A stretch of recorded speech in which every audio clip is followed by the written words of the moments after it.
I'm Greg Elliott, and this is one in my series of tips for writing. Today's tip is eliminating speed bump words. What, you may ask, is a speed bump word? It is a word or a short phrase that interrupts the flow of your writing, much in the way that a speed bump interrupts the flow of your driving. Speed bump words are insidious because often they are words that we writers tend to think are making our writing stronger, when in fact they're doing the opposite.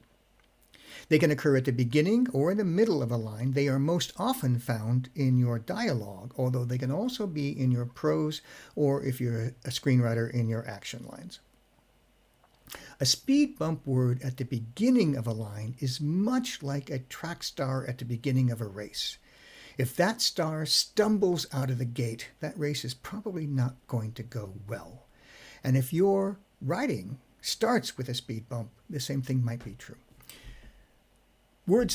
Speed bump words that begin a sentence are words like, well, look, listen, and even yes or no. We'll talk more specifically about yes or no in a moment. There are lots of other speed bump words, but you get the idea. Speed bump words found in the middle of your line are often those words that we are using for emphasis. Words like very, really, just, kind of. That's a phrase, a short phrase, or I think, another short phrase. By the way, when your character says, I think, whose thoughts would they be expressing if not their own?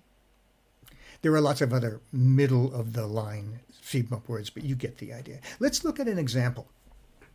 Chock full of speed bump words, by the way, so you won't miss the point.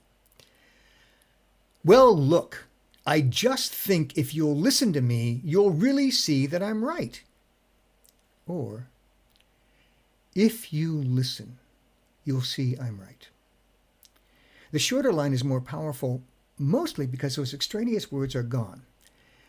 The shortest distance between 2 points is a straight line. The shortest distance to your point is the line that eliminates the extraneous words, often speed bump words. Let's look at yes or no. Obviously, if your character is asked a question and their answer is either yes or no and that's all, then yeah, you need the word. You need the word yes or no. But if there's more to that character's answer, then the yes or no is probably extraneous. For example, would you like to go out with me? Yes, I think I would. Would you like to go out with me? No, I don't think so. I want you to notice what happens when we eliminate the yes and a no. This is true for the other examples I'm going to show you, by the way, but I want you to start noticing now. When you eliminate the speed bump word, other words take the emphasis, and often those words are words that deserve the emphasis more. Would you like to go out with me? I think I would. Would you like to go out with me? I don't think so.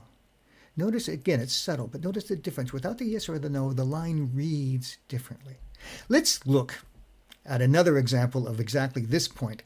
This is something I often used when I was teaching at UCLA.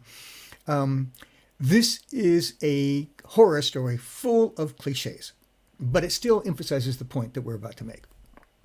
So, in this story, the high school football team has just won the state championship. And the seniors of the team, in order to celebrate, are off for a weekend in an isolated cabin in the woods with the senior cheerleaders, all of whom are over 18, and we won't ask why their parents are letting them do this. They are there in this cabin. They are doing what teenagers do, drinking beer, playing the music too loud, lighting the fire and toasting marshmallows. And unbeknownst to them, just across the valley, in the insane asylum, a deranged serial killer has broken loose. He hears the music as he's running through the forest. He sees the lights in the cabin. He sees the smoke coming out of the chimney. He sneaks in and he begins to kill our teenagers one by one until there are only 2 left, Gwendolyn and Cecily, 2 of the cheerleaders, who subdue him, tie him to a chair, and leave him in the middle of the room in front of the fireplace, mumbling and growling and swearing that he's going to get loose and make them sorry. And Gwendolyn says to Cecily, "Do we really need to kill him?" And Cecily says, yes, it's the only way to stop him. Note, by the way, that both of those characters have a speed bump in their line. And when we eliminate them, other lines take the emphasis. Do we need to kill him? It's the only way to stop him.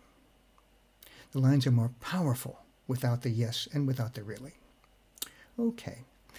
By the way, okay. Okay is also a speed bump word. I'm not expecting you to eliminate these kinds of words on your first draft of anything you're writing. But as you go back through your material, look for these words.